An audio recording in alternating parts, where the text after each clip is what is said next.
Salam alaikum. Now we have the first problem. I've exhausted my Arabic. Luckily, I have some good volunteers here who are going to help with the translation afterwards, but for now you have to listen to 5 minutes of me. I'm so sorry. Okay.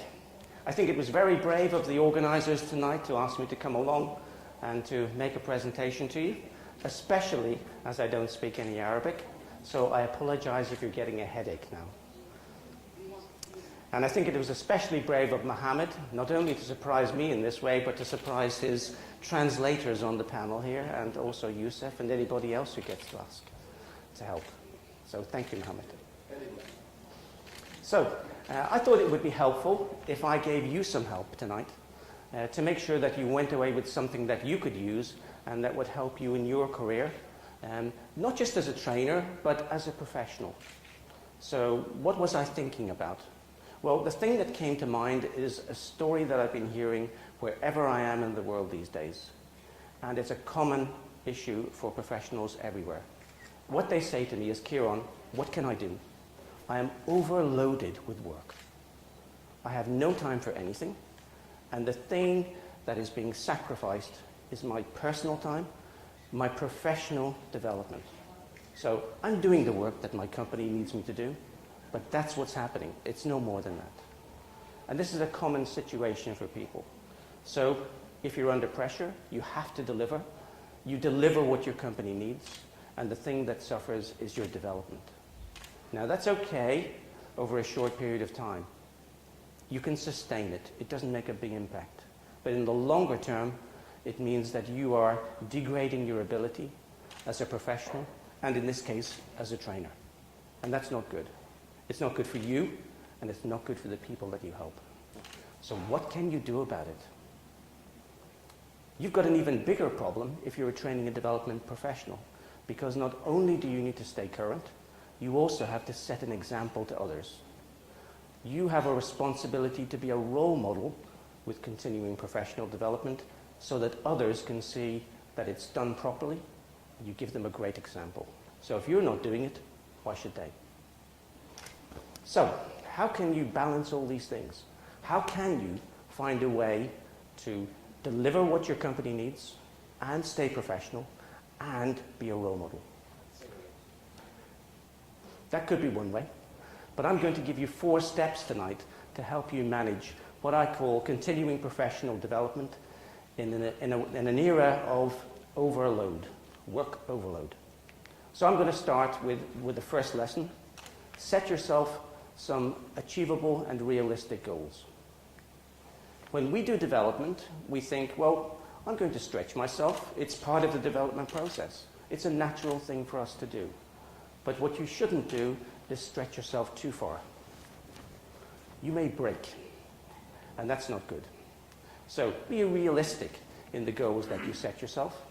Better to do that than have lots of unachieved goals at the end of your year, and for you to feel very demotivated because you achieved nothing. So keep that in mind, realistic and achievable. Number 2, prioritize. We hear a lot about it, but it's something that you have to do for your development just as you do for your business goals. So it's okay for you to say, I'm going to do one development goal at the moment, and I'm going to focus on that only and nothing else. And if you do that, a couple of things happen. One, by giving it the attention that it needs, you're ensuring a high quality outcome. What you do will be good. Second, it's going to be done in a short time because you're not trying to do 4 or 5 development goals at the same time. So by prioritizing, you ensure quality and you get it done quicker. And there's a third benefit. You feel motivated because you achieved something. You can tick something off your list and move on to the next goal.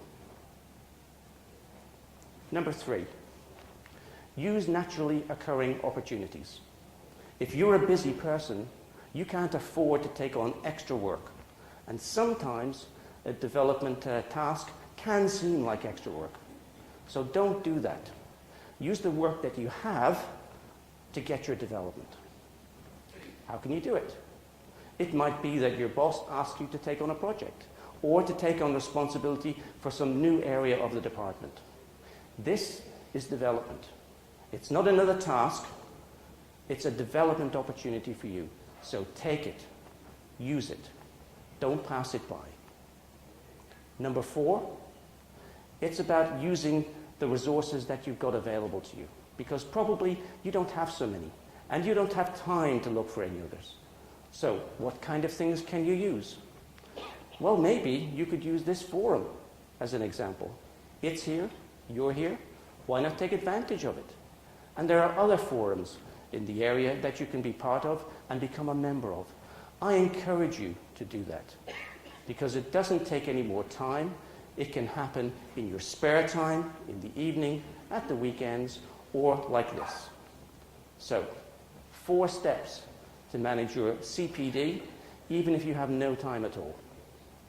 1, be realistic in your goal setting. 2, prioritize.